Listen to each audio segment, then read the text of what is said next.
ঢাকা বিশ্ববিদ্যালয় কেন্দ্রীয় ছাত্র সংসদ ডাকসু নির্বাচনে রায়হান উদ্দিন ও উম্মে সালমা নামে স্বামী স্ত্রী জয়ী হয়ে আলোচনায় এসেছিলেন। এবার জাহাঙ্গীরনগর বিশ্ববিদ্যালয় কেন্দ্রীয় শিক্ষার্থী সংসদ ডাকসু নির্বাচনে শিবির সমর্থিত সমন্বিত শিক্ষার্থী জোট প্যানেল থেকে অংশ নিয়ে জয়ী হয়েছেন আরও এক দম্পতি। শনিবার সন্ধ্যা 7টায় জাহাঙ্গীরনগর বিশ্ববিদ্যালয়ের সিনেট ভবনে ডাকসু নির্বাচনের চূড়ান্ত ফলাফল ঘোষণা করা হয়।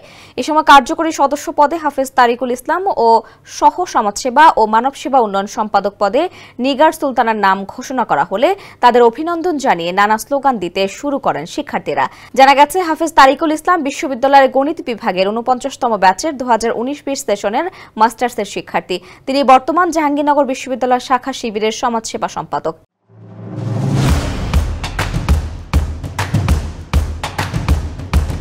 তার স্ত্রী নিগার সুলতানা ফার্মেসি বিভাগের 50তম ব্যাচের 2020-21 সেশনের 4র্থ বর্ষের শিক্ষার্থী।